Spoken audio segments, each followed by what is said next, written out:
Pisces, hi, welcome to Mystic Queen PH. At ito ang inyong weekly reading for September 16 to 22, 2024.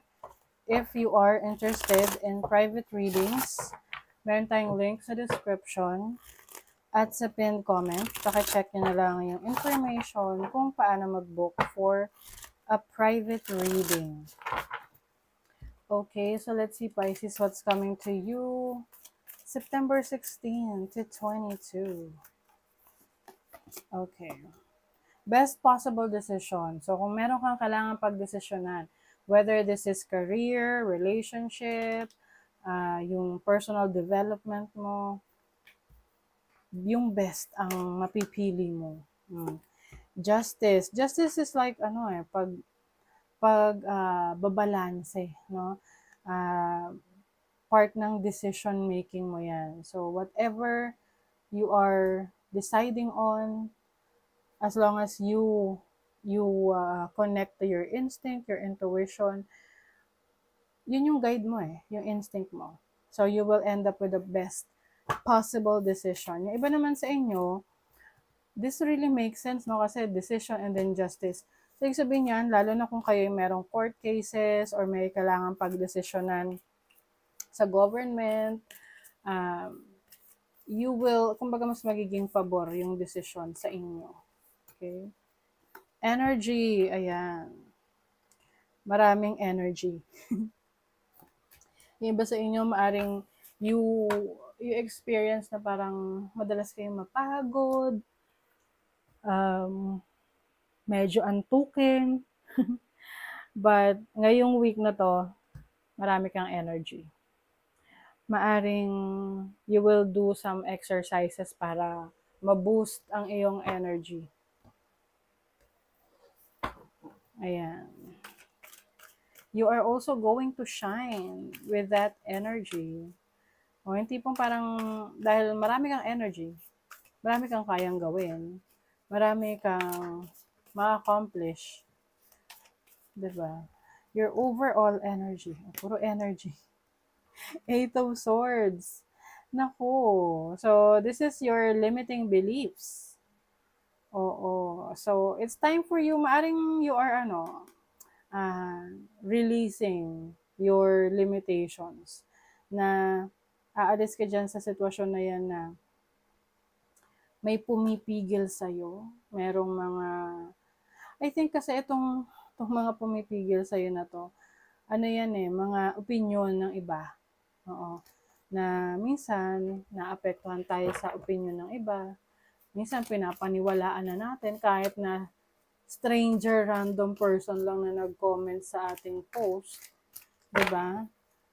Na hindi naman tayo kilala. Bakit tayo magpapa-apekto doon? Hindi naman natin kilala sila. At syempre, hindi ka rin nila kilala. Diba? So, bakit ka magpapa-apekto doon? Okay? So, if meron kang mga overthinking this week, it's time for you to clear your mind kasi it's not going to help you. Your challenge is temperance, which is healing, balance. Okay? Ibalik mo ang balance sa iyong katawan, sa iyong sarili. Be more patient. Kasi maaring may mga bagay kang gustong gawin, tapos gusto mong madaliin, pero nasa sitwasyon ka na parang limitado. Okay? So, paano mo magagawa? Tapos, may limitation ka na nga, may sineset ka na limitation sa sarili mo. Tapos, mainipin ka pa. 'Di ba? So, isa-isa lang na, kumbaga alisin mo muna yung limitations mo, yung inhibitions mo, yung takot mo, and then after nun, saka ka mag-take ng action kung ano talaga yung gusto mong gawin. 'Di ba? Kasi yung magbibigay sila ng energy, ng lakas ng loob. Your opportunity, the 5 of Cups.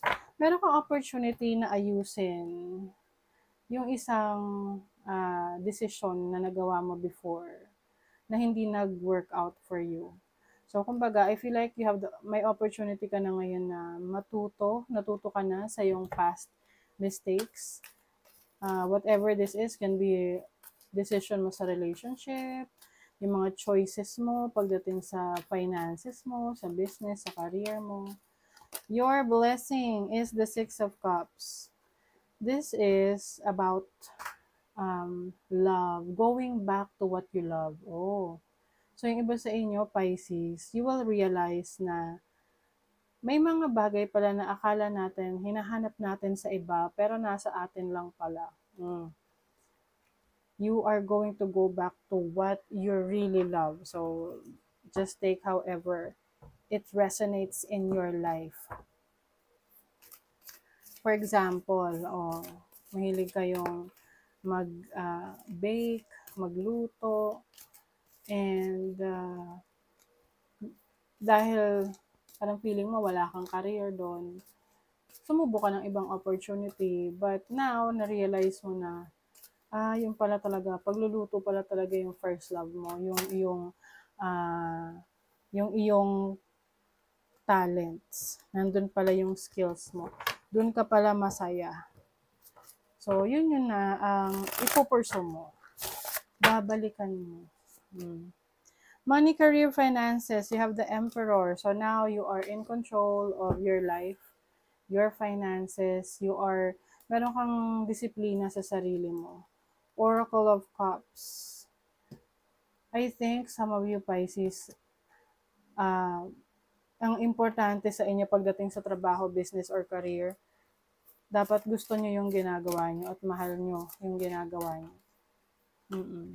It doesn't matter kung kumikita ba kayo dyan o hindi. But number one para sa inyo is, you should love what you're doing.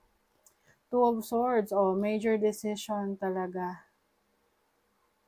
So, maaring nandun ka sa deciding na magsistay ka ba sa career path na to, kahit hindi ka na masaya, or ipupurso mo yung gusto mo talaga. Some of you, yun, then yung opportunity ninyo na ayusin kung saan kayo mas magiging masaya. Your love life, Elder of Cups, Eight of Cups, and Champion of Pentacles. Okay, some of you are dealing with kapareho nyong water sign, Cancer, Scorpio, or Pisces. Pwede rin Earth sign, Taurus, Virgo, Capricorn. I feel like pagdating sa relationship, I'm sensing an energy of a person na pwedeng babalikan ka or ikaw yung babalik sa buhay niya. Because you have na-realize mo na itong person na to pala ay siya pala talaga yung para sa'yo. Naakala mo, nung umalis ka, yun na yung sagot or yun na yung solusyon. Pero hindi pala. Okay? So, just take whatever resonates kasi yung iba dyan, baka balikan nyo yung ex nyo kahit toxic naman. Ito yung relationship na alam mong mahal ka talaga. Pero may mga sitwasyon lang talaga na hindi in alignment nung time na yon sa relationship ninyo. Kaya, umalis ka. It's either umalis ka or siya. But, ngayon, I think, there is something na pareho ninyo na-realize that this could work out, na pwedeng ayusin. There is abundance in your life. May prosperity, harmony, ito yung sinasabi kong bringing balance into your life. There is harmony. Collaboration, pwedeng meron ding collaboration opportunity sa inyo sa trabaho. If you feel na parang maganda yung vibration nyo yung energy nyo doon, then go ahead kasi I feel like this is going to bring abundance in you. Kung saan ka excited. Kapag excited ka na pinag-uusapan yun or kahit iniisip lang yun, ayun na yung ayun na yung sinyales or sign na you will be abundant in that field.